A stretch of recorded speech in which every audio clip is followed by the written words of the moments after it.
Bonjour à tous, j'espère que tout le monde m'entend bien. Nous sommes heureux de vous accueillir pour ce nouveau webinaire Edu de l'EduLab TV. Je vois qu'il y a encore des personnes qui nous rejoignent depuis plusieurs webinaires. Bonjour à tous, ça fait un super plaisir de vous recevoir comme ça à chaque fois. Alors aujourd'hui, on va parler de Google Drive et de Jamboard, qui sont la suite des deux webinaires précédents. Ce sera Guylain Dominet, notre héros G Suite éducatif, qui va venir nous présenter un peu le dernier webinaire de cette petite série. Voilà. Bienvenue, Eh bien, Guylain. merci Jonathan, merci. Bonjour à tous. Belgo-français. Pardon, je n'ai pas entendu ta C'est un dernière phrase. webinaire belgo-français. Exactement, voilà. Et d'ailleurs, moi-même, j'incarne cette dualité, hein, puisque je l'avais dit, hein, ma famille d'origine wallonne. Donc, je suis ravi d'être avec vous pour ce troisième épisode. Comme dans toute pièce de théâtre, il y a 3 actes, et puis en général, le troisième, c'est l'apothéose, c'est là où tout se résout. Mais Jonathan, je crois savoir que nous jouerons les prolongations, visiblement. Donc, nous en parlerons tout à l'heure. Ouais, pour la fin de ce webinaire. Voilà, je fais du teasing. Et donc, effectivement, donc pour ce troisième webinaire, on va parler de 2 briques qui sont extrêmement importantes dans la suite Google for Education. Google Drive, que la plupart d'entre vous connaissez, puisque les chiffres, je vois du sondage, sont assez importants sur l'utilisation de Google Drive. Et un outil peut-être que vous connaissez moins, en tout cas dans Google pour Éducation, il n'est pas activé par défaut, c'est Google Jamboard. Donc 2 aspects, mais vous allez me dire, mais attendez, vous m'avez parlé de 3 actes dans une pièce de théâtre, là ça n'en fait que 2. Effectivement, dans la partie Google Drive, on fera un focus dans un deuxième temps sur Google Docs en particulier, qui est très souvent connu, mais je vais vous montrer des fonctionnalités bien plus puissantes de Google Docs, en tout cas pour stimuler votre imagination pédagogique. Donc voilà un petit peu la feuille de route que nous allons avoir et que Jonathan vient de vous afficher. Tout d'abord, un premier temps sur la solution de stockage, et on va voir que dans le cadre de Google pour Éducation, c'est pas juste un service de stockage, c'est bien plus que cela. Ensuite, on mettra l'accent sur Google Docs, et enfin, on passera les 10-15 dernières minutes autour donc de l'application Jamboard. Et donc, tu as bien la moitié de nos participants qui utilisent Google Drive à la maison ou peut-être de manière éducative. Donc, ça fait déjà Exactement. un public averti qui connaît déjà un peu ce dont on va parler. Tout à fait. Donc pour le coup, n'hésitez pas, hein, Jonathan sera là pour me faire remonter vos questions, puisque si vous êtes déjà pour la moitié d'entre vous des habitués de Google Drive, peut-être que par contre, vous l'utilisez principalement avec un compte Gmail perso. Alors, je vous passe la partie connexion, hein, mais pour la moitié de ceux qui n'utilisent pas Google Drive, traditionnellement, on se connecte par le portail de Google ou en passant directement par l'adresse drive.google.com, et là, il faut donc vous identifier. Alors, on en a parlé très brièvement il y a quelques instants, il y a ce fameux Google Drive perso et ce Google Drive Google pour Éducation. Alors, vous êtes une bonne partie d'entre vous à avoir suivi les 2 précédents webinaires. Ces 2 services sont très très proches. Ils partagent la même ADN, le design est similaire à quelques détails près, comme vous pouvez le constater, puisque en haut à droite de mon écran, j'ai ici non pas le logo de Google, mais le logo de l'atelier Canopé de Lille, où je travaille. Et l'autre différence que vous allez repérer aussi, c'est sur la colonne de gauche, hein, si vous avez déjà utilisé donc, Google Drive dans sa version web, eh bien, il y a des items qui ne figurent pas chez vous, et notamment Drive partagé. Ça, je vais revenir d'ici quelques instants. La différence fondamentale qu'il va y avoir entre un Google Drive perso et un Google Drive Google Éducation va se situer sur la partie stockage. Un Drive personnel, si vous ne prenez que la version purement gratuite, vous allez avoir un espace de stockage de 15 gigaoctets. Ensuite, vous pouvez vous abonner à l'offre Google One, qui vous permet, bien évidemment, par palier, d'augmenter cet espace de stockage. C'est exactement ce qu'on va retrouver chez les différents prestataires, hein, Dropbox, Box, même chez OneDrive ou sur iCloud d'Apple. On va voir à peu près la même politique de palier avec des tarifs un peu différents et un stockage lui aussi quelque peu différent. Là, je vous laisse regarder tout cela. C'est du propos purement commercial et ça m'intéresse guère. Par contre, du côté de Google Éducation, le stockage apparaît. On le voit bien sur mon écran, on est à 291 gigas utilisés. théoriquement, on sera sur du stockage illimité. Dans les faits, si par exemple vous utilisez un Chromebook avec G Suite pour éducation, vous verrez que vous avez un espace de stockage qui apparaît de 10 téraoctets dans l'application fichier, ce qui représente à peu près des siècles et des siècles de travail, même si vous êtes un gros consommateur de multimédia en vidéo et en audio. Pour arriver à remplir cette capacité, il faut vraiment le vouloir. Et au passage, il suffit juste de prendre comme comparaison ce que vous pourriez avoir à la maison. C'est-à-dire que si vous avez des disques durs qui vous servent de stockage secondaire et de sauvegarde, dites-vous que si vous n'avez pas à remplir déjà un premier disque dur, tout ce que vous avez là-dedans, le nuage, est bien suffisant pour l'intégralité de votre carrière. Alors, pour ceux qui ne connaissent absolument pas Google Drive, et vous êtes un certain nombre, vous êtes à peu près la moitié, faisons un très rapide tour du propriétaire de l'interface. Je suis donc ici dans la version web de Google Drive. Il existe une version iOS pour les appareils Apple, une version Android bien évidemment, et il existe même aussi des logiciels pour la suite pour Windows et pour macOS, pour pouvoir accéder à votre Google Drive sans avoir besoin de l'interface web. Toutefois, l'interface web est très commode, elle est surtout commode pour un point précis, vous pouvez continuer à accéder à vos fichiers chez votre belle-mère. Alors, sur l'interface, vous avez donc la colonne de gauche que j'ai évoquée tout à l'heure. Cette interface, elle a tendance parfois à changer, puisque Google fait des mises à jour, ils améliorent le design, mais ce qu'il faut retenir, c'est que vous avez tout d'abord l'accès prioritaire, ce sont les derniers fichiers que vous avez créés. Et sans surprise, sur mon écran, vous verrez bien évidemment un Google Slide webinaire numéro 3, celui d'aujourd'hui, puisque bien évidemment, on a travaillé dessus il n'y a pas plus tard encore qu'1 heure. Vous avez un deuxième document, webinaire Google Drive Jamboard, ce sont mes notes prises encore hier soir. Et puis vous avez un troisième document qu'on a partagé avec moi, vous voyez, qui a été modifié la semaine dernière par Cécilia, c'est un document qui est donc partagé. Il est prioritaire, puisque c'est un des derniers documents ouverts. Ensuite, vous avez un espace qui pour moi est vide, parce que je n'en ai pas d'utilité, ce sont des espaces de travail. Ça, c'est quand vous avez des documents que vous utilisez régulièrement, qui ont une histoire un peu particulière. Certains sont très anciens, certains plus récents. Et vous piochez régulièrement à l'intérieur, eh bien, vous pouvez vous constituer des espaces de travail dans lesquels vous mettez ces documents, vous utilisez, que vous mobilisez très régulièrement. Ces documents peuvent venir de n'importe où, c'est-à-dire qu'ils peuvent venir de votre drive à vous, ils peuvent venir de documents partagés par des collègues. Et ça peut être aussi des fichiers qui proviennent de projets. C'est ce que je vais vous montrer aussi maintenant. Puisque dans un Google Drive traditionnel, vous avez votre Drive. Ça n'appartient qu'à vous. Si vous souhaitez les partager, vous pouvez toujours le faire à l'ancienne. D'ailleurs, c'est le cas ici. Par exemple, mon dossier lecture, vous pouvez le constater, il y a un petit bonhomme dessus. C'est parce que je l'ai partagé avec mes enfants. Mais dans un cadre Google Éducation, c'est beaucoup plus judicieux de ne pas utiliser les dossiers partagés, mais plutôt d'utiliser les drives partagés. Alors, je vous avouerai que franchement, la traduction du nom n'est pas très parlante. De quoi s'agit-il? Eh bien, c'est ce qu'on pourrait appeler des dossiers projets. Prenons un cas tout à fait classique dans une école, qu'elle soit une école fondamentale ou du secondaire. Vous avez des projets qui se montent entre collègues. Et puis, pas de chance, vous avez un collègue qui change d'école l'année suivante, et si ce collègue était le porteur du projet, en quittant l'établissement, eh bien souvent, il va partir avec toutes ses billes. Et ce qu'on peut voir malheureusement dans beaucoup de cas, c'est que les projets ensuite vont se déliter, puisqu'on a perdu finalement tel atlas, celui qui portait le globe sur les épaules.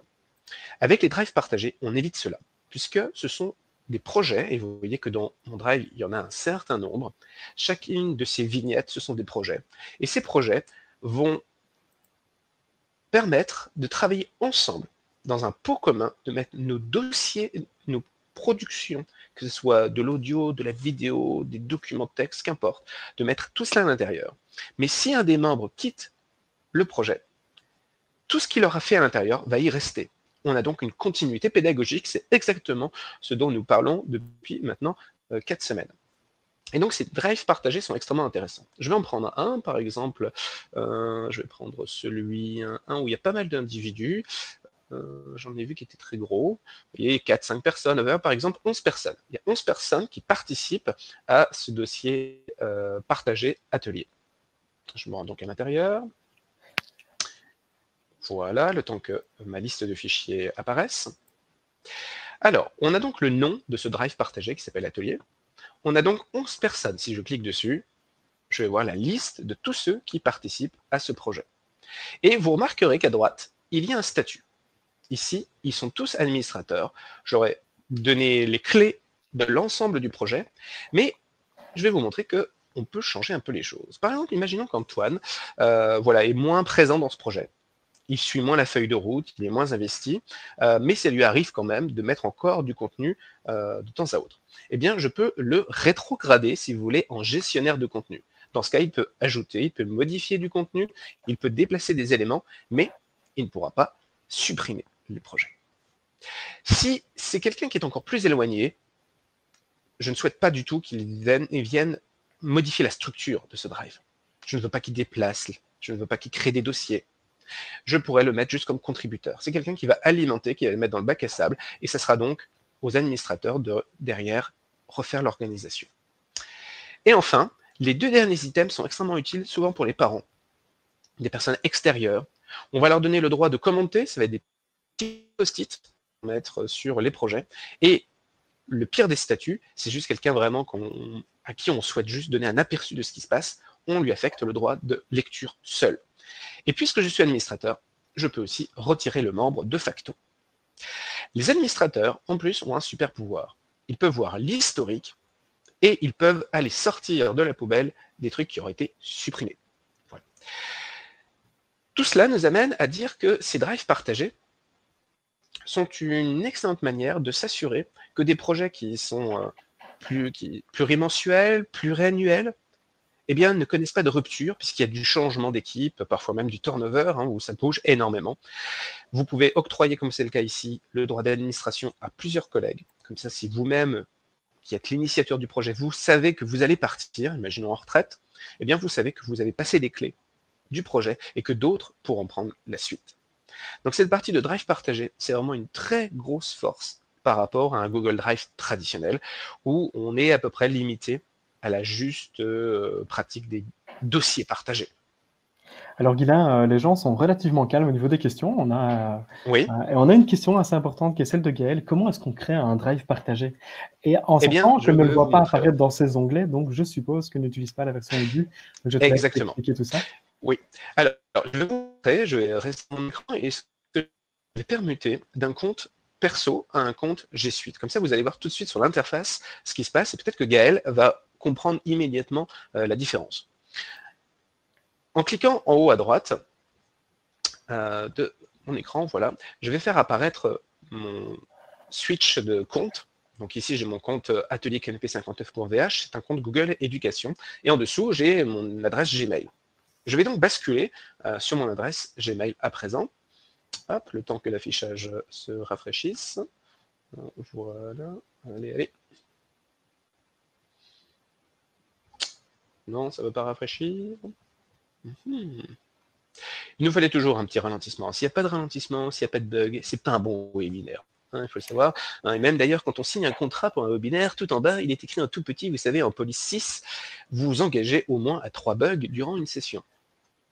Alors, je vais donc arrêter ma recopie d'écran et je vais la relancer. C'est souvent avec toi qu'on a le plus de bugs aussi quand même, Aguila. Donc, Oui, mais parce que dans mon contrat, justement, bon, dans mon contrat, c'est pas 3, c'est 17. C'est 17. Ok, je te laisse Voilà. repartager ton écran en attendant.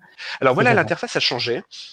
Et comme vous pouvez le constater, c'est un peu plus simple. En fait, il y a moins d'items dans l'interface, puisque tout simplement, sur cette partie en haut à gauche, mon drive partagé avec moi, il n'y a pas cette ligne de césure avec drive partagé. Donc sur un Gmail perso, il n'y a pas du tout cet esprit de dossier projet pour une équipe. De l'autre, vous voyez qu'ici, mon espace de stockage est plus limité. Bon, en l'occurrence, je ne suis pas à 15 Go, mais à 117, tout simplement puisque lorsqu'on achète un Chromebook, on a 2 années offertes de drive. C'est 100 Go, je crois, de drive offert. Donc là, c'est bien commode et on le retrouve sur mon drive perso. Et pour le coup, on se retrouve avec un drive un peu plus dénudé, si j'ose dire. Voilà. Si je rebascule sur mon compte éducation, hop, voilà. Alors, ça m'amène maintenant justement à glisser vers la deuxième partie, puisque on va cliquer sur ce très gros bouton plus que nous avons dans l'interface, parce que ce bouton plus nous permet ça c'est comme dans le Google Drive classique, de créer des dossiers et d'importer des fichiers en provenance de l'ordinateur, mais on va pouvoir aller un peu plus loin sur la suite du menu, puisque vous voyez qu'en dessous, j'ai Google Docs, Google Sheets, Google Slide, et j'ai même plus encore, et si je clique sur cette petite flèche, eh bien ce sont d'autres applications qui vont se dérouler. On aura d'ailleurs dans la liste Jamboard, on en parlera d'ici une dizaine de minutes, et d'autres applications. Alors, si la plupart d'entre vous, vous n'avez pas toute cette liste, c'est normal, parce que justement, c'est un compte Google Éducation, et donc, en tant qu'administrateur, on peut rattacher des applications qui vont venir se greffer à Google Drive. Et donc, ça explique la substantielle différence aussi par rapport à un compte Gmail traditionnel. Alors, je ne vais pas vous faire l'intégralité du catalogue. Vous n'avez pas bloqué 3 heures pour ce webinaire. Donc, je vais mettre le focus exclusivement sur Google Docs. Mais avant de démarrer, on va faire un petit point par rapport à vos usages. Jonathan a quelques questions à vous poser. Oui, je vous ai lancé un petit sondage, il y en a qui l'ont déjà vu. Je voulais savoir si vous travaillez avec une suite bureautique en ligne. Je sais qu'il y en a beaucoup qui travaillent avec des suites bureautiques qui sont installées sur votre ordinateur, mais est-ce qu'il y en a qui ont déjà eu l'occasion de tester une suite en ligne? Donc, vous pouvez répondre au petit sondage que je vous ai proposé. Et pour ceux qui utilisent Google Drive, on a lancé un deuxième petit sondage. Est-ce que vous utilisez votre version personnelle avec votre adresse Gmail ou la version Google éducative, ou est-ce qu'il y en a qui ont déjà utilisé les deux? Comme ça, on voit s'il y en a qui ont déjà vu la différence. Alors, je vois d'ailleurs un petit peu sur les chiffres sous mes yeux. Là, pour le coup, j'aurais pu parier, parce que j'avais bon, ça aurait été intéressant, c'est que vous êtes, pour beaucoup, très attaché au fait d'installer un logiciel. Hein. Là, si les chiffres ne bougent plus, on est à plus de 70% parmi vous qui gardez cette attache au fait de soit mettre un DVD-ROM, un CD-ROM dans votre ordi pour installer le logiciel, ou alors de le télécharger en ligne et de l'installer tout simplement sur votre machine. Oui, les chiffres d'ailleurs, ça croît encore sur cet attachement au logiciel à installer. Et sur la version Gmail, voyons un petit peu ce que ça donne au niveau des statistiques.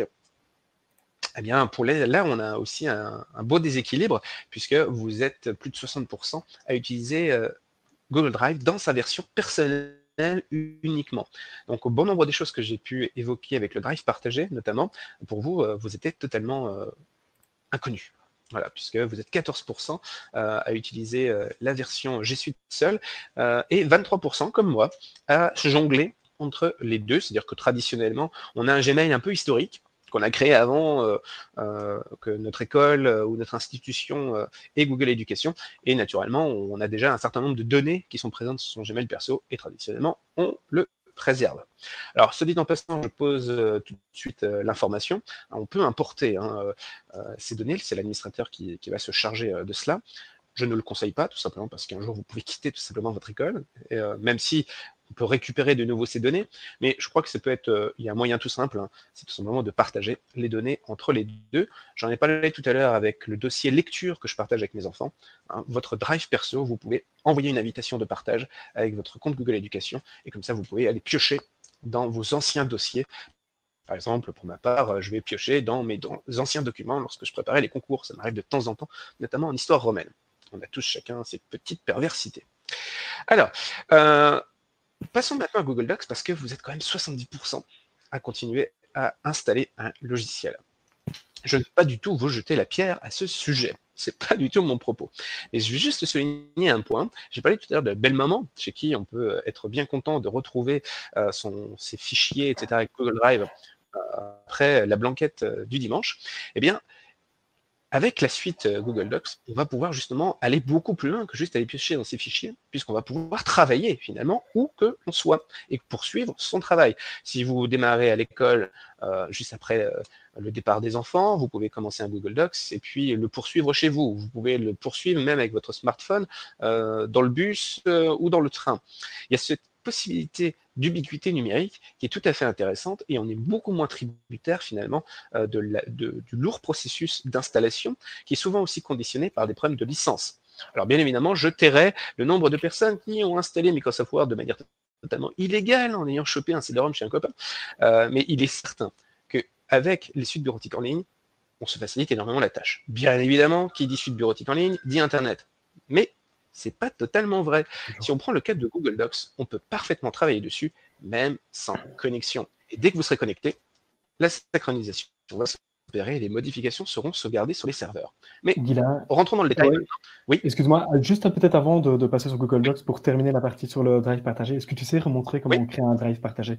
Comme ça, on oui, bien clôture sûr, cette oui, petite j'allais y partie-là. venir. Et Parce que puis hop, justement, parce que les gens j'allais y reposent venir la pour question, donc on va y répondre parce tout de que suite. je vais justement suivre ce chemin, Jonathan. C'est-à-dire que je vais Parfait, partir d'un drive, je vais créer un drive partagé, imaginons pour nous deux, par exemple, hein, puisque nous avons parfait. pris beaucoup de plaisir à travailler ensemble. Et puis, je vais créer un dossier, un Google Docs à l'intérieur de ce drive partagé. Ça, Alors, c'est j'y vais formidable. à présent. Donc, je vais donc cette fois créer nouveau. Je vais revenir, pardon, dans mon drive partagé, puisque j'étais toujours dans le drive de tout à l'heure. Voilà. Donc, ici, j'ai donc bien ma cellule drive partagé d'activer et tous mes drives qui sont ici. Au passage, hein, je ne l'ai pas mentionné, mais s'il y a beaucoup trop de drives partagés des anciens projets que vous ne voulez plus suivre, vous pouvez masquer d'anciens projets. Voilà. Et donc maintenant, créer un nouveau drive en cliquant sur Nouveau, tout simplement. Et donc ici, je vais appeler ça, par exemple, EduLab. Et je vais être plus précis encore, EduLab TV. Pour le moment, je vais me sentir bien seul. J'ai créé mon drive partagé, mais je suis le seul collaborateur de ce projet. Donc d'ici quelques instants, ce drive partagé va apparaître. Le temps que vous voyez, vous avez en cours, en bas à gauche de mon écran, qui apparaît. Et voilà, me voici dans mon drive partagé, dans ce dossier projet, où il n'y a personne et pas de contenu non plus. Je suis la seule personne ici présente. Voilà. Et naturellement, je suis l'administrateur. C'est moi qui en suis le créateur. Je pourrais ajouter des membres dès à présent. Et c'est ce que je vais faire. Ici, je vais ajouter Jonathan. Alors, je ne sais pas si Jonathan va remonter directement. Non. Si, il remonte directement. Voilà. Et donc, Jonathan est extérieur à mon domaine Google Éducation. Et vous voyez qu'il est de facto mis comme gestionnaire de contenu. Et je pourrais lui donner des droits supplémentaires. Hop, je vais le laisser un gestionnaire de contenu. Je vais lui envoyer un petit mot. Bonjour. Voici notre drive partagé. Voilà. Et je pourrais cocher ne pas envoyer de notification pour éviter de le déranger. Bon, à 14h28, je pense que je peux lui laisser une petite notif, ça le réveillera. Hop. Et regardez l'avertissement. Jonathan a une adresse en technofuture.be. Il ne fait donc pas partie de mon institution. L'interface me prévient. Partagez le contenu à l'extérieur de l'organisation, vous partagez cet élément avec Jonathan, qui ne fait pas partie de l'organisation G Suite à laquelle l'élément appartient. Je n'ai pas peur, je risque tout, je partage avec Jonathan. Et voilà, une notification normalement va apparaître chez Jonathan. Voilà, 2 personnes. Jonathan a rejoint mon projet. Maintenant, créons un Google Doc à l'intérieur, puisque c'est un petit mot de bienvenue. Je vais donc cliquer cette fois sur Nouveau. Et je suis à l'intérieur de mon drive partagé, donc cette fois, le bouton plus ne me propose pas de créer un mais me propose contenu. Je vais donc choisir de créer un Google Docs. J'ai une petite flèche ici, qui n'est pas anodine, parce que je peux partir d'un document totalement vierge ou partir d'un modèle. Je vais partir d'un modèle, parce que là aussi, ça fait partie de ces petits charmes de Google Docs qui sont tout à fait intéressants. Il n'y a rien de pire que l'angoisse de la page blanche. Nous l'avons tous connu, version numérique, version analogique, le simple fait de commencer à travailler et d'avoir cette terrifiante page blanche sur laquelle on ne sait pas ce que l'on va écrire. Alors, je vais juste indiquer à mon écran que ce n'est pas cet onglet que je veux balancer, mais l'onglet Google Docs.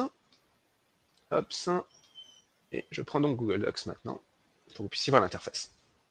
Donc, j'ai peur de l'angoisse de la page blanche, je vais donc partir sur un modèle. Il y en a un certain nombre qui sont proposés par défaut. Vous voyez toute cette galerie. On en a à peu près pour tous les goûts, hein, du CV, du rapport d'études, des recettes de cuisine, etc. Et vous avez aussi la possibilité de créer vos propres modèles qui vont se retrouver dans la zone de gauche. Ici, vous voyez, Atelier Canopée 59 Lille. Ce sont les modèles de mon institution. Et ici, j'ai créé un modèle, en l'occurrence une fiche élève pour de la web radio. Et donc, on peut partir de ce modèle avec déjà une mise en forme pour gagner énormément de temps. C'est la grande force de ces modèles. Vous allez moins vous préoccuper de la forme, mais davantage du fond. Puisque dans les modèles, vous avez ce qu'on appelle la fameuse feuille de style. On va prendre par exemple ce joli modèle de rédaction. Cette feuille de style, outre le fait qu'elle va faire un titrage plutôt joli, elle va surtout faciliter une fonction extrêmement puissante de Google Docs, c'est l'export en livre numérique. Et s'il y en a parmi vous qui ont déjà lu des livres numériques, j'espère qu'une bonne partie l'avait déjà fait, surtout en ces temps de confinement, eh bien, un livre numérique, ça doit naturellement avoir une table des matières. Comment fait-on pour lire l'intégrale de Sherlock Holmes quand vous avez les 1800 pages sans table des matières? Et cette table des matières, elle est générée à partir de la fameuse feuille de style. On va voir ça en détail maintenant. J'ai donc mon document qui porte le nom par défaut rédaction. Ici, je vais le renommer. On va mettre bienvenue à Jonathan. Voilà. Si vous regardez un petit peu, vous avez biologie premier trimestre. Si je sélectionne, ce style est normal. Mais ce que vous avez dans le menu ici, c'est la fameuse feuille de style. Alors, je ne vais pas rentrer dans une formation intégrale de traitement de texte, mais prenons juste quelques instants pour réfléchir sur nos propres pratiques. Sans me tromper, je pense que la plupart d'entre vous, vous passez énormément de temps ensuite à sélectionner le texte, à le centrer, à changer la police, etc. Et puis quand vous êtes au bout de la 36e page, vous avez du mal à vous souvenir, ah oui, le titre, c'était quelle police déjà, quelle taille déjà. Le problème, c'est que, c'est très chronophage, surtout avec des longs documents, mais surtout, c'est que on n'arrive pas du tout à normaliser pour pouvoir créer une belle feuille de style. Et donc derrière, quand vous allez partager ce document dans un autre format qu'un simple document imprimé, eh bien, vous n'aurez jamais de table des matières. Cette table des matières, elle ne sera pas cliquable, elle ne sera pas interactive, etc. Et ça, pour un livre numérique, c'est une condition sine qua non en termes d'accessibilité. Alors, je reviens sur mon document, et puis on va le modifier un petit peu pour que vous voyez un peu le principe de la feuille de style. Donc ici, tout ça est en style normal, c'est du texte brut de décoffrage. Donc ici, je vais mettre juste petit mot de bienvenue. Voilà.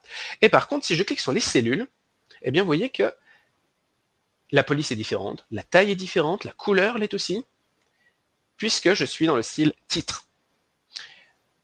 Je vais pouvoir opérer des modifications. Par exemple, on va mettre ici les cellules, on va mettre EduLab TV. Voilà. Et je vais changer volontairement ce style. On va le mettre en mauve, par exemple, et puis on va changer la police à l'intérieur, on va se mettre en roboto, par exemple, voilà.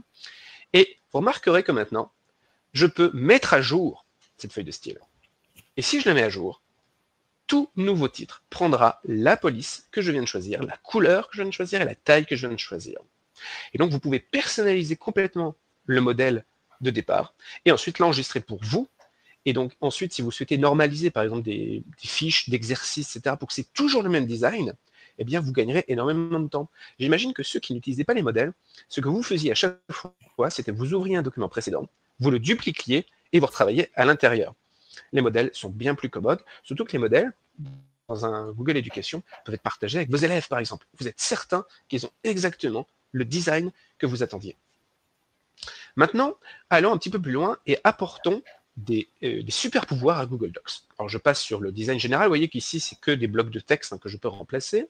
Je vais passer, par exemple, sur cette deuxième page. Ici, voilà. Et maintenant, on va explorer l'inexplorable. Nous allons aller dans le menu module supplémentaire. Google Docs, en apparence, est très, très simple. On pourrait même dire basique. C'est vrai. C'est vraiment très épuré, très simple. Et c'est justement dans la simplicité qu'on va trouver de la puissance. Puisque Google Docs fonctionne sur le principe de l'ouverture. On va pouvoir venir greffer à Google Docs des super pouvoirs, ce qu'on va appeler des modules complémentaires. Ces modules complémentaires existent autant pour la version personnelle que pour la version éducation. La différence notable, c'est que dans la version éducation, l'administrateur peut pousser les modules complémentaires pour les collègues et pour les élèves, de telle manière qu'ils n'ont rien besoin de faire, ils n'ont pas besoin de chercher après ces modules, ils ont par défaut des modules, par exemple pour saisir des équations mathématiques, mettre des partitions, etc. Faisons un petit tour du côté de mes modules complémentaires. Je clique sur le menu, et vous allez voir qu'il y en a un certain nombre. Alors, le temps que le rafraîchissement se fasse. Ça, ce sont des modules que j'ai donc poussés à l'intérieur de mon domaine. Qu'est-ce qu'on va y trouver? Alors, pour faire vite, on va y trouver par exemple Joe.io, qui est vraiment génial pour faire des cartes mentales. Vraiment très pratique. On va y trouver un de mes gros chouchous, c'est Flaticon, pour mettre de très jolies icônes en très haute qualité à l'intérieur de vos documents.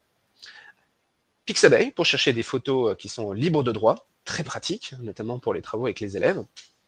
Et puis, par exemple, un MathType, alors bon, pour le coup, j'en ai un usage très modéré, mais par exemple, mon fils apprécie le fait de pouvoir tapoter tous les symboles mathématiques, etc., à l'intérieur de Google Docs. Et puis, je terminerai par celui qui, franchement, va susciter de l'enthousiasme chez les musiciens, c'est Flat4Docs. On va pouvoir intégrer des partitions à l'intérieur de votre Google Docs sans avoir besoin d'utiliser des logiciels complexes et souvent très chers. Final, j'ai une petite pensée émue pour toi. Voyons un peu ce que ça donne avec mon gros chouchou Flaticon. Je vais donc démarrer ce module complémentaire. Vous voyez, j'ai en cours d'exécution, c'est un petit programme qui va s'ouvrir et qui va apparaître sur la colonne de droite de mon Google Docs. Voilà ma colonne de droite qui est apparue à présent avec les dernières icônes que j'ai pu utiliser dans mes documents. Alors, je le précise, vous l'avez certainement tous vu, c'est en anglais, oui. Mais c'est un anglais niveau Donald Trump, hein, c'est pas très compliqué, donc on peut vite trouver chaussure à son pied. Alors, par exemple, ici, puisque Jonathan travaille à l'EduLab, qui est un Learning Center, eh bien, allons-y, tapotons Learning Center à l'intérieur. Ah, il n'y a pas d'icône de ce type. Mais si je m'arrête juste à Learning. Ah, voilà toute une série d'icônes que je vais pouvoir intégrer. Je vais prendre par exemple cette jolie icône ici. Il y a une forme de nostalgie ici dans cette icône, hein, vu que nous sommes privés d'une salle de classe, etc. Vous voyez, on a une bonne pédagogie bien frontale. Et nous pouvons ensuite choisir la qualité, c'est-à-dire la taille en nombre de pixels. Je vous recommanderai toujours de prendre la plus haute, quitte ensuite à ce que vous rétrécissiez. Mais au moins, si jamais vous avez un doute et que vous agrandissez alors que vous avez pris la plus petite taille, vous allez voir que l'icône sera moins jolie. Donc je vais prendre par défaut la plus grosse taille en 512. Et je vais donc insérer. Mon icône va apparaître dans mon document maintenant. Voilà, vous voyez, je l'ai pris en 512 pixels 512, donc l'icône est très très grande, mais par contre la qualité est top, ce sont des icônes vectorielles, donc on peut vraiment jouer sur la taille, on ne perdra pas en qualité, et ça fera toujours de très jolis documents. Donc voilà, hop, je vais donc réduire cette icône.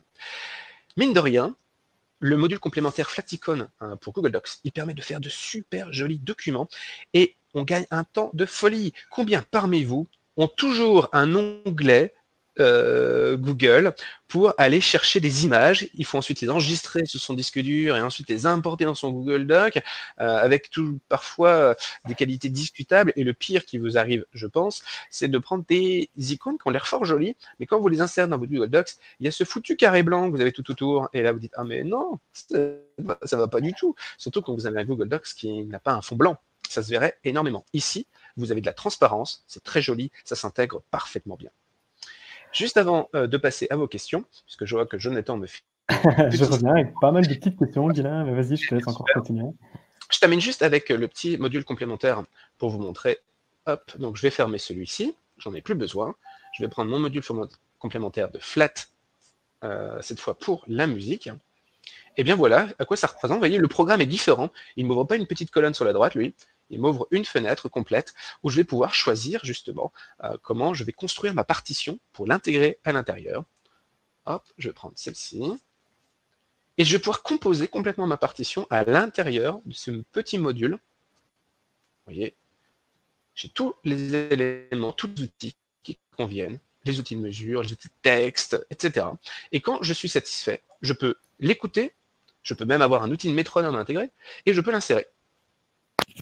Et voici, je vais donc insérer ce tout petit bout de partition à l'intérieur de mon Google Docs. Et là aussi, vous voyez, il y a de la transparence, hein, je n'ai pas de méchant rectangle blanc derrière.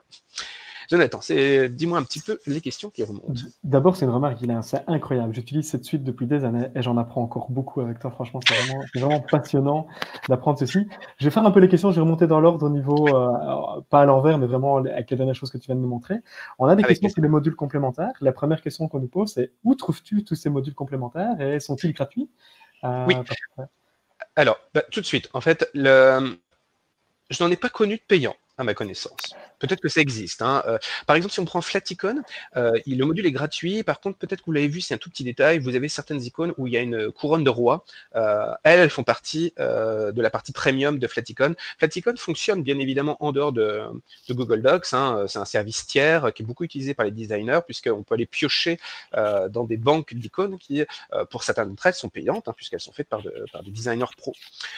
Donc là, il y a des modalités payantes qui rentrent dedans, mais franchement, pour venir se fricoter avec du payant, je n'en connais pas. C'est pour ça que, par exemple, que Flat, pour faire des partitions, est extrêmement agréable, hein, puisque pour le coup, on a ce petit module-là, gratuit, qui est extrêmement efficient. Et comment on les trouve? Eh bien, il y a deux cas de figure.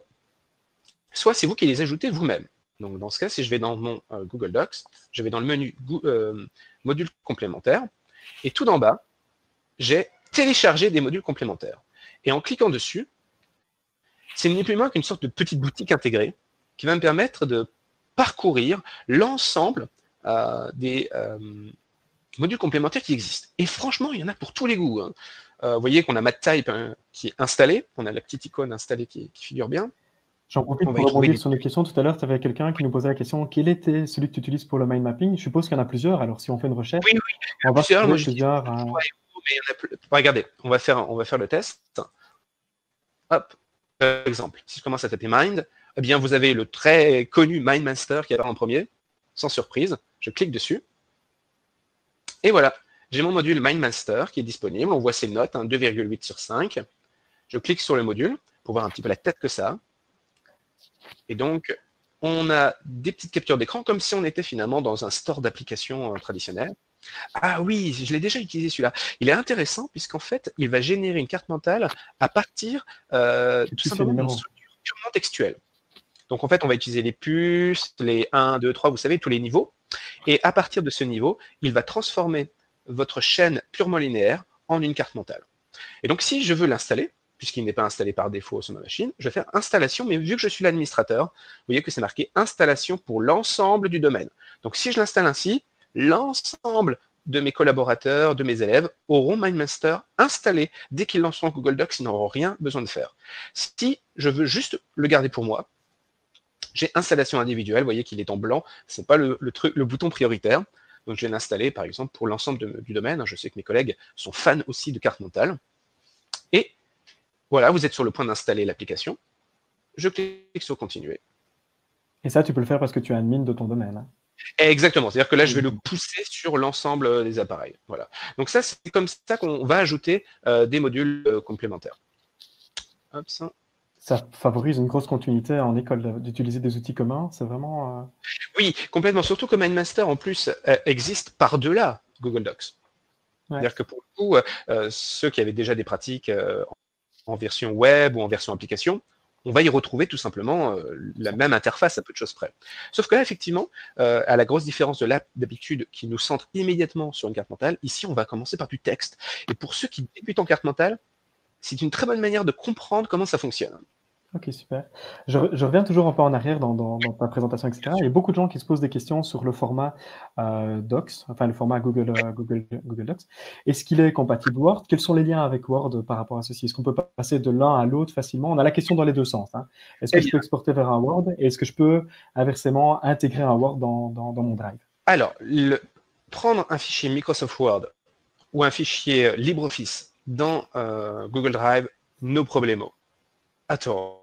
Puisque Google Drive prend en charge ces deux formats, et je dirais même que pour Microsoft Word, les choses ne cessent de s'améliorer.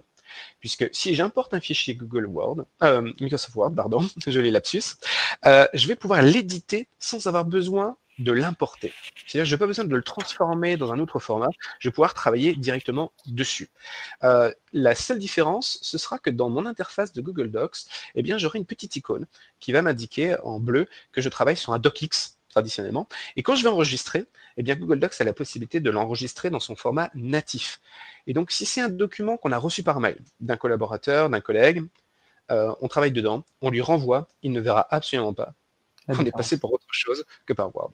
Donc, on se rend compte que les compatibilités évoluent énormément entre les deux. Hein. Alors, ce qui a fait vraiment avancer les choses en termes de compatibilité, c'est que du côté de Microsoft, Word utilise finalement un format qui est essentiellement du web. C'est ce qu'on appelle le format XML. Et derrière cette fonctionnalité web, eh bien, ça permet bien évidemment une plus grande portabilité des documents. Alors, bien évidemment, si vous faites des documents Word très lourds, très complexes, avec des images, tout ça, l'import donnera toujours lieu à des trucs parfois un peu ésotériques. Ça s'explique tout simplement par les images flottantes. Si vous avez déjà fait Mumuse avec des images dans Word, vous savez qu'il y a cette petite encre là, quand on encre les images, et c'est toujours un sac de nœuds cette affaire. Bon, les images flottantes, elles sont flottantes. C'est-à-dire qu'en gros, quand vous allez les exporter, et ça c'est valable pour n'importe quel autre logiciel, si vous faites ça avec Pages sur un Mac, quand vous allez récupérer des images flottantes, eh bien parfois elles peuvent être très flottantes et aller bien ailleurs. Donc, si on est vraiment sur des documents un peu complexes, bon, là, forcément, ce ne sera pas forcément très heureux. Mais la plupart d'entre vous, c'est plutôt du texte au kilomètre, avec des tableaux, 2-3 images par-ci par-là, mais jamais de trucs qui ressemblent finalement à un magazine. Bon, là, normalement, les choses se passent sans problème. Je vais te poser encore 2 petites questions, puis après, on embrayera sur la suite. Parce que c'est une question qui m'intéresse aussi, c'est une question de Mathieu. Est-ce qu'on peut incorporer des vidéos dans un Google Docs pour après l'exporter en EPUB, par exemple? Alors, est-ce que c'est quelque chose que... on peut importer en fait des liens, on peut importer des vidéos qui proviennent de YouTube. C'est la même technique finalement que dans Book Creator. C'est pour cela que si vous souhaitez faire du document avec de la vidéo, franchement, ça veut dire que d'un point de vue design, on est sur quelque chose qui va ressembler tout de suite à un livre. Pourquoi s'embêter à partir de Google Docs pour faire un truc pareil et ensuite essayer de l'exporter en ligne? Je dirais que là, franchement, il faut être raisonnable. Optons directement pour le meilleur outil du monde pour faire ça. En l'occurrence, c'est Book Creator. Donc, pour ceux qui ne savent pas, vous allez sur app.bookcreator.com. Je vais mettre ça en partie de chat. C'est la meilleure app du monde pour faire du livre numérique. Ça marche dans un navigateur et ça s'ouvre même avec un frigo. Il y a beaucoup de questions sur ce dont on a déjà parlé au webinaire précédent, donc je vous enverrai un peu à revoir les replays, mais je vais quand même t'en poser une petite parce que ça mérite un éclaircissement quand même. Qu'est-ce que c'est qu'un administrateur du domaine? Est-ce que c'est la personne qui a partagé son drive ou c'est vraiment... C'est quoi l'administrateur? On en a déjà parlé, mais c'est l'occasion de rééclaircir. Oui, donc clarifier un peu les choses. Dans un domaine Google Éducation, vous avez un ou plusieurs administrateurs qui sont les gestionnaires en fait de tout le domaine. C'est eux qui vont créer les comptes élèves, c'est eux qui vont créer les équipes, c'est eux que vous allez solliciter quand les élèves ont oublié leur mot de passe et qu'il faut le resetter. Alors très souvent, on a 2 cas de figure. Soit c'est vraiment un informaticien, c'est lui qui s'occupait de A à Z, c'est lui qui gérait le site, c'est lui qui gère les serveurs. Et l'autre cas, que Jonathan et moi-même connaissons bien, c'est le cas du technopédagogue. Vous avez le pédagogue dans l'école ou dans l'école secondaire, et celui qu'on qualifie un peu de geek, qui fait à la fois de la pédagogie, mais en même temps qui a un peu de bouteille au niveau numérique, et qui va gérer aussi ce domaine. Alors, le très gros avantage du technopédagogue, c'est qu'il est au contact des enseignants et qu'il comprend tout de suite les problématiques de classe, etc. Et qu'en général, son oreille est tout de suite raccord avec les demandes des collègues. Avec les demandes des collègues. Super. Oui. Par contre, effectivement, quand vous créez un drive partagé à votre niveau, vous êtes un petit peu votre administrateur, mais vous êtes l'administrateur uniquement du dossier projet que vous avez géré. Ce qui veut dire que l'administrateur, le super administrateur si vous voulez, il peut créer des drives partagés en amont pour tout le monde. Ah oui, et organiser le travail pour tout le monde. Exactement. C'est-à-dire que par exemple, je vais créer, même si ce n'est pas utilisé, je vais créer un drive partagé pour tous les enseignants du même classe. Donc ça, pour le secondaire, ça marche très bien. Et donc, c'est-à-dire que dès la rentrée, les enseignants n'ont pas besoin de se poser de questions. Ils ont déjà un bac à sable dans lequel ils peuvent collaborer. Super. Eh bien, Guylain, je te remercie vraiment pour ces précisions et ça répond beaucoup à nos questions. Je propose qu'on passe à la partie Jamboard parce qu'il nous reste en gros un gros quart d'heure. J'espère qu'on aura l'occasion de tout voir avec Jamboard. Avant de démarrer la partie, je vais vous lancer quelques petits sondages. Alors ici, Jamboard, ce sera un petit logiciel de tableau interactif en ligne. On va y venir si vous ne connaissez pas ce que veut dire un tableau interactif. Mais je vous lance quelques petits sondages. Est-ce que vous disposez d'un tableau numérique dans votre classe? Oui, non. Combien de personnes utilisent ce tableau numérique en même temps? 1, 2 à 5, plus de 5. Et comment qualifiez-vous votre expérience d'utilisateur avec votre tableau numérique? Est-ce que c'est une utilisation qui est vraiment excellente, qui est correcte, qui est frustrante ou qui est plutôt désagréable, quoi? Et à partir de vos réponses, on va pouvoir lancer la suite. Alors, j'en profite pour répondre à une question. Il n'y a pas encore de replay sur Book Creator, mais c'est vrai que c'est un thème passionnant qu'on pourra élaborer aussi. Alors, ici... Vas-y, je t'en prie. Je disais avec plaisir, en tout cas, si vous avez besoin d'un coup pour Book Creator. Au niveau des résultats, tu as 37 allez, tu as 48% de personnes qui utilisent un tableau numérique dans sa classe, donc on est plus ou moins à la moitié. 50% non. Combien de personnes utilisent ce tableau numérique? On a essentiellement une personne à la fois. Hein. On est à une utilisation individuelle du tableau interactif. Ouais. Et c'est là qu'on va voir que l'outil qu'on va vous proposer a des fonctionnalités justement qui vont permettre d'exploiter ce genre de choses. Et comment qualifiez-vous l'expérience utilisateur avec votre tableau numérique? Excellente, on a 10 personnes dans l'assemblée. C'est plutôt correct, c'est parfois frustrant et parfois désagréable. Donc c'est vrai qu'un logiciel de TBI, c'est quelque chose de complexe à prendre en main. Et c'est là que justement, tu vas nous proposer une solution qui permet justement de prendre facilement ce genre de tableau interactif en main. Je t'en prie, Guillaume. Merci beaucoup. Bon, je vais commencer par une confession. Je déteste plus que jamais les TBI, mais vraiment. Mon expérience, pour ma part, a été très souvent affreuse. Pour des raisons simples. Je balade dans beaucoup d'établissements et c'est pas toujours le même modèle. Les créations faites par les enseignants dépendent d'un logiciel lié à la marque du TBI et donc c'est un sac de nœuds dès qu'on essaie d'aider les enseignants puisque on est aux antipodes finalement de la flexibilité. Et puis un deuxième point qui est absolument pas un argument geek, qui est un argument de pédagogue, c'est que pour le coup, c'est comme si on avait juste mis une couche de vernis numérique sur un tableau noir et qu'on on trouvait ça génial. C'est-à-dire qu'en gros, on a un élève, et d'ailleurs, ça se voit dans les sondages, hein, vous êtes 66% où il y a un élève qui uniquement est actif, une seule personne qui est active sur le tableau. Puisque la plupart ces tableaux, surtout quand ça fait quelques années qu'ils sont installés, c'est lié à la technologie de l'écran, etc., eh bien, vous avez 1 ou 2 points d'entrée. Donc, naturellement, ça conditionne le nombre de personnes qui vont participer. Et ça, d'un point de vue pédagogique, je trouve ça fort dommageable. Parce qu'en gros, cet appareillage qui en plus est coûteux, nous renvoie finalement une pédagogie magistrale, où vous avez l'enseignant, dépositaire du savoir, qui distribue son savoir auprès des élèves. Et quant à imaginer qu'un grand nombre d'élèves se déplacent sur le tableau, eh bien finalement, le tableau noir, avec une bonne vieille craie, serait plus interactif, plus collaboratif qu'un tableau numérique. Bon, là, ce qu'on va voir avec Jamboard, c'est que justement, on dépasse la question du matériel pour aller justement vers une approche logicielle collaborative. C'est pas étonnant, puisque ça s'intègre parfaitement dans la G Suite, qui mise d'abord et avant tout sur la collaboration entre les collègues.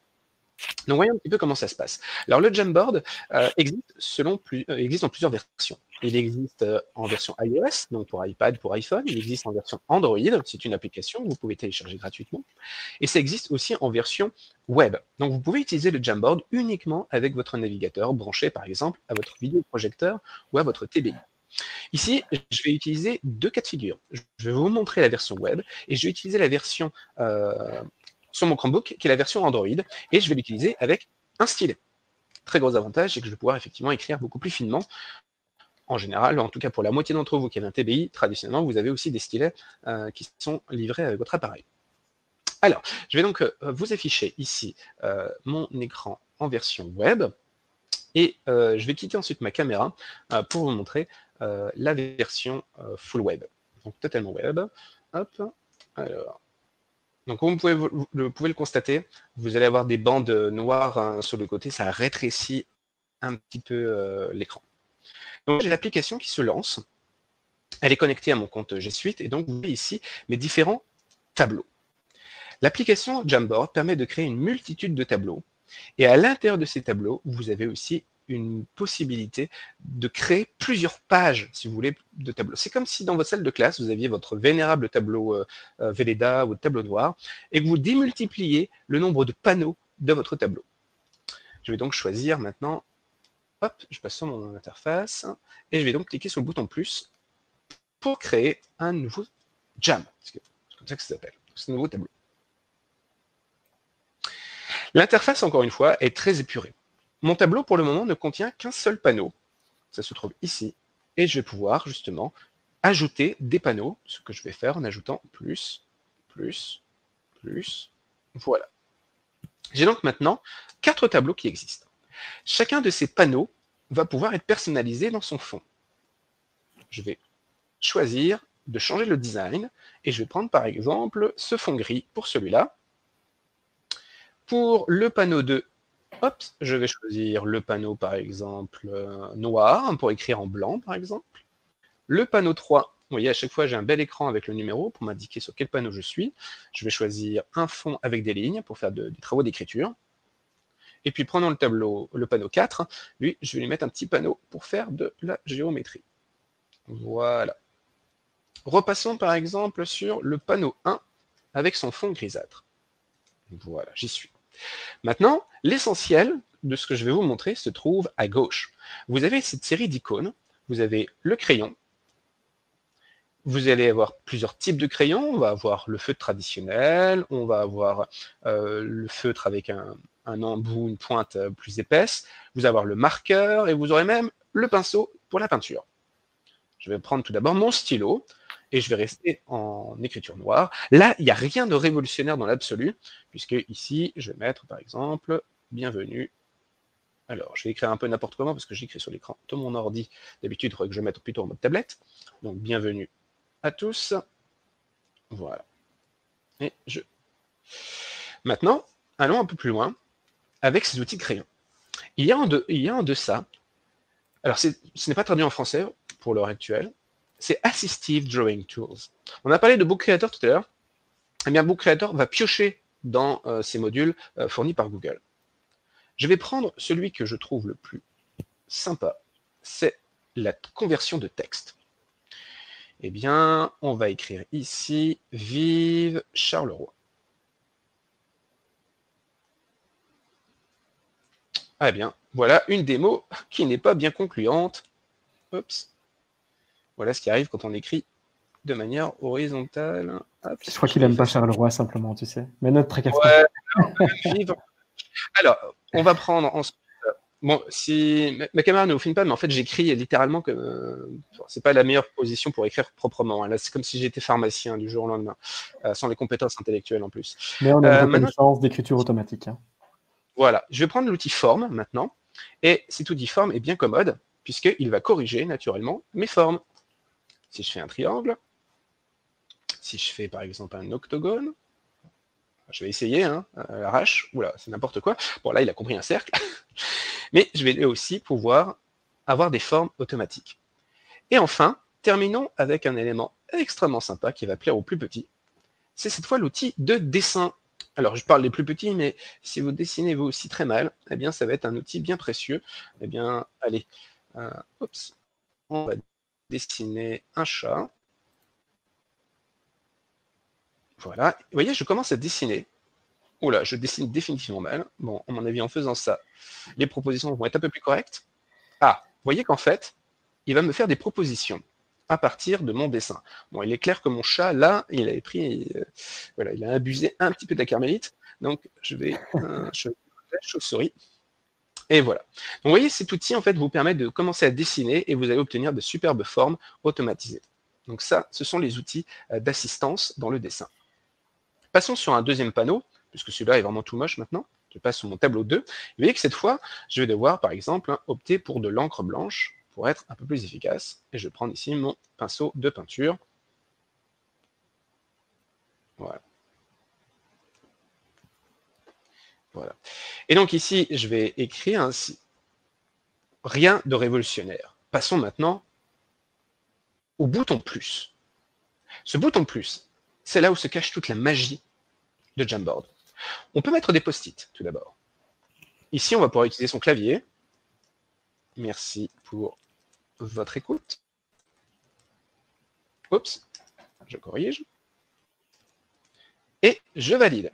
Ce post-it, voilà, rejoint la page. Et je vais pouvoir déplacer ce post-it. Je vais pouvoir aussi l'agrandir. Tout cela se fait de manière tactile. Continuons avec le bouton plus. On a parlé de Google Drive tout à l'heure. Et bien naturellement, Jamboard intègre un module Google Drive. Je vais pouvoir naviguer à l'intérieur de mon Drive, aller chercher des fichiers. Ici, vous voyez que je me retrouve avec mon Drive, Drive partagé, sans surprise. Je vais prendre par exemple les documents récents. Dans mes documents récents, je vais avoir toute une série de types de documents, du Google Docs, du PDF, etc. Alors, le temps que ça charge, si ça veut bien. Non, ça ne veut pas. Allez, fais-moi un petit cadeau quand même. Ah, voilà. Voilà. Donc là, ici, vous voyez, j'ai tous mes documents qui apparaissent, hein, de différents types. Un cas assez classique, en général, ça devait être piocher une image ou d'aller chercher un PDF à l'intérieur. Par exemple, je vais prendre ce PDF ici. Voilà. En plus, un document scanné. Ça, c'est quand même un cas assez classique, hein. On va scanner un document, puis on va aller l'importer dans son document. Hop, voilà. Et donc, j'ai mon document qui est ici. Vous allez me dire, mais qu'est-ce que c'est que ce truc? Mon PDF, là, il est tout petit. Mais en fait, ce PDF-là, il va être actif. Je vais pouvoir, tout simplement, ouvrir ce PDF, hop, à l'intérieur, aller chercher une page. Alors, je vois que l'image n'est plus rafraîchie. Hop, allez. Donc, je vais prendre ce PDF, voilà. Je vais l'agrandir, tout simplement, choisir de l'étendre et de voir un petit peu ce qui se passe à l'intérieur. Alors, ça va prendre quelques instants, je pense, le flux est un petit peu instable. En attendant, je peux te poser une ou deux questions, hein, si tu veux, si tu préfères. Oui, bien sûr. Je pense que ça a l'air d'être... Ouais. On va voir si c'est revenu. Voilà. Bon, en fait, ce que je viens de faire, c'est que j'ai donc étendu mon PDF et j'ai extrait une page à l'intérieur et avec mes doigts, je vais agrandir ma page de PDF. C'est un document scanné, en plus, hein, c'est un document d'enfant. Vous voyez ici, c'est un travail réalisé par ma petite dernière pendant les vacances, pas les vacances, mais pendant le confinement, je vais là-dessus. Et ce document-là, qui est un document PDF, eh bien, je vais pouvoir, sans surprise, utiliser le stabilo et aller stabiloter à l'intérieur et travailler sur le document. Donc ça, c'est l'intégration avec Jamboard et Google Drive. Alors, Guylain, je pense qu'il y en a beaucoup qui essayent en même temps que toi et qui se posent la question pourquoi est-ce qu'ils n'ont pas les mêmes options que toi? Alors, il y a une petite différence entre ce que tu es en train de montrer. Voilà, c'est ça. Oui, c'est pour ça que je voulais vous montrer la version Android ici ou la version iOS. C'est parce que ce sont les versions les plus complètes. C'est là où la gamme d'outils est la plus riche. Et dans la version web, vous n'avez pas le bouton plus. Donc, cette série d'outils que vous avez là, vous ne la voyez pas, comme pour les outils aussi d'assistance, de dessin et d'écriture. Vous ne les avez pas. Alors, ça ne veut pas dire que vous ne les aurez pas à l'avenir, puisque la version web ne cesse d'évoluer. On en parlait tout à l'heure avec Jonathan, hein, il y a 6 mois, l'intégration d'images n'existait pas. Hein. Donc, c'est de l'évolution constante. Et donc, il ne faut pas s'inquiéter. Mais par contre, il est certain que la version application est bien plus riche que la seule version web. Ça, donc, la meilleure configuration en classe, c'est d'avoir soit une tablette Android ou un iPad ou un Chromebook connecté à son tableau interactif. Exactement, parce que ces 3 appareils peuvent utiliser la version Jamboard la plus complète. Et quand je dis version la plus complète, c'est qu'en gros, on se hisse à un niveau de fonctionnalité qu'on attendrait justement d'un TBI en bonne et due forme, d'un tableau blanc interactif, tel que vous pouvez en avoir, en tout cas pour la moitié d'entre vous. Alors, juste avant de te donner la main pour la conclusion. J'ai encore une ou deux questions. Je voulais juste terminer. Alors, je t'amène juste sur les 2 petites fonctionnalités que je n'ai pas montrées parce que, vu que la plupart d'entre vous, ils ne peuvent pas les voir, vous avez donc aussi l'intégration d'images. Et l'intégration d'images, là où elle est intéressante, c'est comme pour Book Creator au passage, c'est que vous allez pouvoir chercher directement des images à partir de l'interface. Donc, par exemple, ici, je vais tapoter Charleroi. Et donc, j'ai une recherche d'images qui apparaît et toutes les images que j'ai ici, qui vont apparaître dans la sélection, sont des images que j'ai le droit d'utiliser.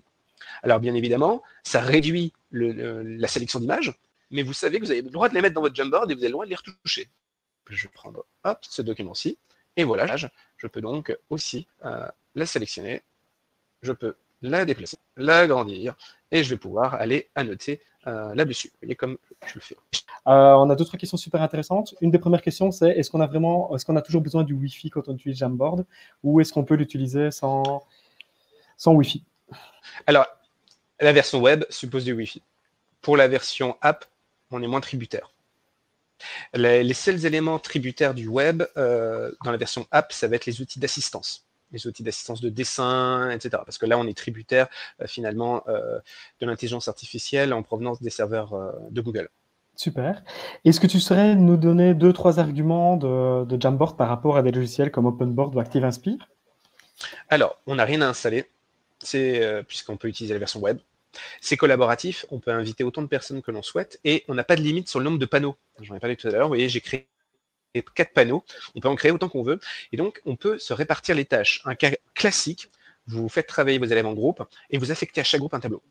Et ils travaillent, et donc vous, en tant qu'enseignant, vous avez un aperçu de tout ce qui est en train de se faire. Et donc, on peut faire comme ça des sessions de brainstorm qui sont vraiment super sympas, comme on peut l'utiliser pour bien d'autres usages.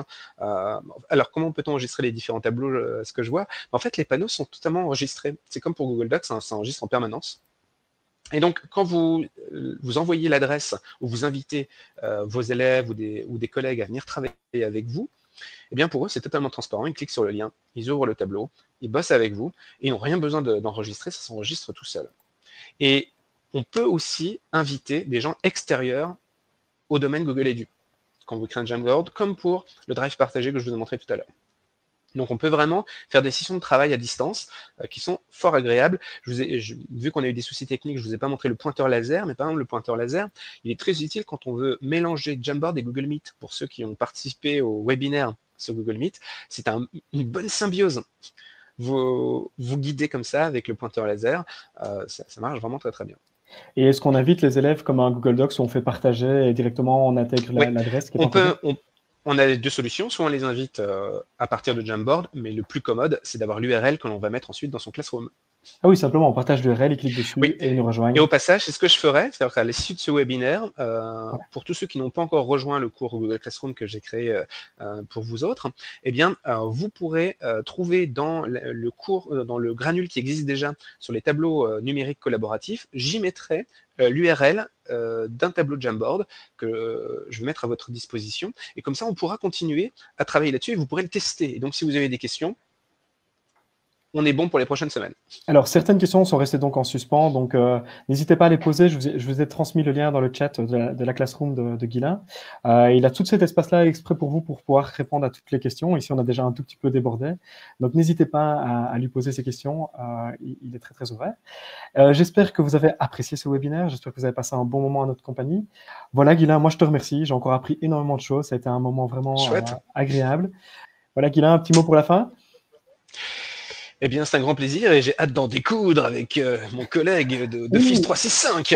On ne vous l'a pas dit, on va faire une petite battle au FIS 365, Google Edu. On va organiser un dernier webinaire qui vont permettre vraiment ce format questions-réponses de pouvoir poser des questions à la fois à Guilain et à Sébastien Place. Enfin, il n'a pas encore dit oui, voilà. Mais pour moi, c'est bon. Hein. Donc, voilà. Je vais sortir mes codebox. Des codebox. Allez, au plaisir de vous revoir tout le monde et c'était un grand plaisir de passer ce moment-là avec vous. À bientôt tout le monde. À bientôt Guilain. Merci. Hein. Ciao.